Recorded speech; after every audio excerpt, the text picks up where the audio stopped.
Year है 1997। India की ज़्यादातर पॉपुलेशन हेल्दी है, लेकिन उसी समय एक WHO का मैसेज आता है। उसमें आपको बताया जाता है कि जो फास्टिंग शुगर लिमिट है डायबिटीज़ के लिए वो 140 की जगह 100 हो चुकी है।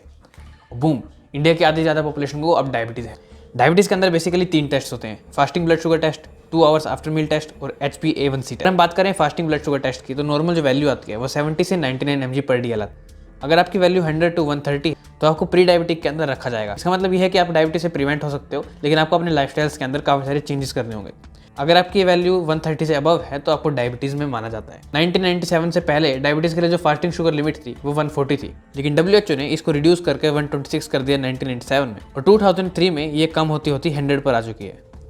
इसका मतलब यह है कि अगर आपकी 100 से ज़्यादा वैल्यू आती है फास्टिंग ब्लड शुगर टेस्ट में तो आपको डायबिटीज़ है। इंडिया की आधी ज़्यादा पॉपुलेशन की जो फास्ट शुगर लिमिट टेस्ट था उसमें 100 से ऊपर वैल्यू आ रही है। इसका मतलब इंडिया की आधी ज़्यादा पॉपुलेशन को डायबिटीज़ है। और हम समझ सकते हैं कि अगर आपको डायबिटीज़ है तो आपको यहाँ पे डायबिटिक टैबलेट्स को कंज्यूम करना होगा, और इसके पीछे काम आता है फार्मा इंडस्ट्रीज़ का। उस समय पर ट्विटर के ऊपर काफ़ी सारे लोग एक्टिव हो चुके थे और काफ़ी सारे ट्वीट्स आ रहे थे इस इवेंट को लेकर, और ज़्यादातर लोगों का यही कहना था कि इसके पीछे फार्मा इंडस्ट्री का हाथ। फार्मा इंडस्ट्री चाहती थी जो हमारी डायबिटिक्स की मेडिसिन है वो ज़्यादा से ज़्यादा कंज्यूम हो इंडिया के अंदर, इसलिए WHO ने 130 से इसको 100 पर कर दिया।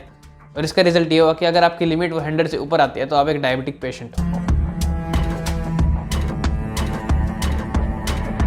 लेकिन ये सिर्फ एक केस है, इंडिया के अंदर ऐसे हजारों केस हैं जिनके ऊपर बात नहीं की जाती। वन ऑफ द रिसेंट अगर मैं बात करूं तो ये कफ सिरप से रिलेटेड है। WHO ने एक मेडिकल अलर्ट इशू किया 4 मेडिसिन के ऊपर जो कि मेडिसिन फार्मा लिमिटेड कंपनी बना रही थी, और ये इंडिया की ही कंपनी है। WHO का कहना था कि इंजीरियस टू हेल्थ है अगर आप इन मेडिसिन को कंज्यूम कर रहे हो। WHO का मानना है कि इन मेडिसिन को कंज्यूम करके काफी सारे पेशेंट्स को किडनी की प्रॉब्लम्स हो रही है, यूरिन से रिलेटेड प्रॉब्लम्स हो रही है। अगर मैं 4 मेडिसिन का नाम बताऊं तो ये है प्रोमिथाजाइन ओरल सोल्यूशन, कोफेक्समिलिन baby cough syrup, Makoff baby cough syrup और Magrip and cold cough syrup. जब इन मेडिसिन का लैब टेस्ट करवाया गया तो इनके अंदर आपको डाई इथाइल ग्लाइकोल और इथाइल ग्लाइकोल की अमाउंट काफ़ी ज़्यादा हाई मिलती है, और ये रिजल्ट करते हैं काफ़ी सारे साइड इफेक्ट्स के अंदर, जिसमें आपका स्टमक पेन, वोमिटिंग और ब्रेन से और किडनी से रिलेटेड इफेक्ट हो जाता है। काफ़ी सारे न्यूज़ आर्टिकल्स ने और मैगजीन्स ने भी डार्क साइड दिखाई है इंडियन फार्मा कंपनीज की। एक आर्टिकल है जिसका टाइटल दिया गया है dark side of India's booming pharma industry. अगर हम बात करते हैं इंडियन ड्रग रेगुलेटरी बॉडी की जो कि CDCSO है, उन्होंने इंस्पेक्ट करा और उन्होंने पाया कि 45 इलीगल मैन्युफैक्चरर्स पाए गए हैं इंडिया के अंदर जो कि अनलाइसेंस्ड मैन्युफैक्चरर हैं, और वो काफ़ी सारे ऑर्थो इम्प्लांट्स को मैन्युफैक्चर कर रहे हैं। काफ़ी सारी ऐसी इंडस्ट्रीज हैं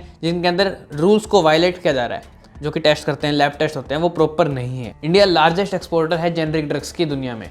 ऑलमोस्ट 40% ऑफ जितने भी जेनरिक ड्रग्स होते हैं जो कि FDA को अप्रूव करते हैं वो इंडियन फार्मा कंपनीज ही मैन्युफैक्चर कर रही हैं।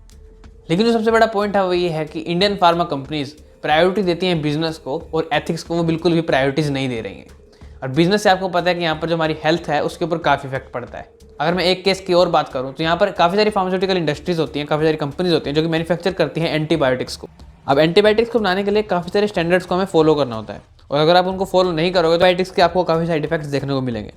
जैसे कि आपको यहाँ पर हीट पे एक्सपोज नहीं करना है किसी भी एंटीबायोटिक को, जिससे उनका स्ट्रक्चर डैमेज हो जाता है और उससे आपके जो साइड इफेक्ट्स हैं वो इंक्रीज हो जाते हैं। किसी भी मैन्युफैक्चरिंग इंडस्ट्री के अंदर एंटीबायोटिक्स को अलग सेपरेट यूनिट के अंदर आपको मैन्युफैक्चर करना है, क्योंकि कंटामिनेशन का यहाँ पर बहुत बड़ा रोल प्ले होता है। बट ये रेगुलेशंस बिल्कुल भी फॉलो नहीं की जाती काफ़ी सारी इंडस्ट्रीज के अंदर। काफ़ी सारे इनएक्सपेंसिव इंग्रेडिएंट्स को यूज़ किया जाता है। काफ़ी सारे ऐसे प्रोडक्ट्स हैं जो कि चाइना से इंपोर्ट किए जाते हैं और इंडिया के अंदर वो ड्रग्स में यूज़ किए जाते हैं, क्योंकि चाइना इनको आपको कम रेट में दे देगा एज कम्पेयर टू आप इंडिया में ही उन्हें मैन्युफैक्चर कर रहे हो। तो काफ़ी सारी ऐसी इंडस्ट्रीज भी इंडिया के अंदर हैं जो कि चाइना से इंपोर्ट करवा रही हैं API को, एक्टिव फार्मास्यूटिकल इंग्रेडिएंट्स को, और वो आपको मेडिसिन पैकेजिंग करके दे देती हैं, और इससे काफ़ी ज़्यादा हेल्थ इश्यूज हो रहे हैं इंडिया के अंदर। आपको मिनिमम कॉस्ट के ऊपर दवाइयाँ तो मिल जाती हैं, लेकिन आपको वो क्वालिटी बिल्कुल भी देखने को नहीं मिलेगी। चीप क्वालिटी की मेडिसिन आपको यहाँ पर बेची जा रही हैं और उसको खाकर हमें अलग साइड इफेक्ट्स हो रहे हैं। एक आर्टिकल है डाउन टू अर्थ से जो कि टाइटल देता है बिग फार्मास डर्टी ट्रिक्स। ये तो हमने सिर्फ अभी इंडिया के बारे में केसेस देखे हैं, फॉरेन कंट्रीज में भी ऐसा देखा जाता है। ग्लोबली आपको काफ़ी सारे केसेस देखने को मिलेंगे जहाँ पर फार्मा इंडस्ट्री को काफ़ी अच्छे तरीके से एक्सपोज किया गया है। GSK, एबॉट, फाइजर ऐसी बहुत बड़ी फार्मास्यूटिकल कंपनीज हैं जो कि माल प्रैक्टिसेस के अंदर पकड़ी गई हैं। हर साल काफ़ी सारे लोगों की डेथ हो जाती है क्लिनिकल ट्रायल्स की वजह से, क्योंकि क्लिनिकल ट्रायल के अंदर आपको ह्यूमंस के ऊपर ड्रग को टेस्ट करना होता है, और काफ़ी बार ये देखा जाता है कि डॉक्टर्स उनको वो ज़्यादा पे करती हैं जिसकी मदद से वो चाहते हैं कि हमारा क्लिनिकल ट्रायल जल्दी हो जाए। आप इस वीडियो को चेकआउट कर सकते हैं, इसके अंदर मैंने क्लिनिकल ट्रायल्स के ऊपर डिटेल में बात करी है। लेकिन क्लिनिकल ट्रायल मैं बताऊँ तो 2 से 3 साल 4 साल लग जाते हैं। लेकिन काफ़ी सारी फार्मास्यूटिकल इंडस्ट्रीज हैं जो इस टाइम को रिड्यूस करती हैं।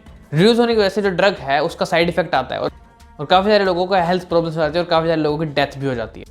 क्या आपको पता है बिगेस्ट हेल्थ केयर फ्रॉड के बारे में?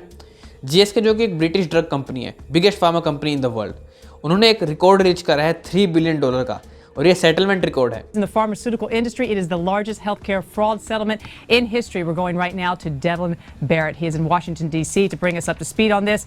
GlaxoSmithKline paying $3 billion settling marketing issues over 3 drugs. Tell us what they were.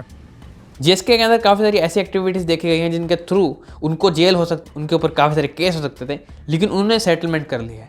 इसका मतलब ये है कि सेटलमेंट के बाद कोई भी जीएसके का मेंबर या फिर कोई भी लोग जेल में नहीं जाएंगे, उनको कोई अरेस्ट नहीं कर सकता, उनके ऊपर कोई कोर्ट केस नहीं कर सकता। ये इवेंट डिस्क्राइब किया जाता है हिस्टोरिक इवेंट, क्योंकि लार्जेस्ट हेल्थ केयर फ्रॉड है। $3 बिलियन, आप समझ सकते हो कितना होता है। तो आज के टाइम पे फार्मास्यूटिकल इंडस्ट्री इतनी बड़ी हो गई कि वो सरकार को भी खरीद सकती हैं।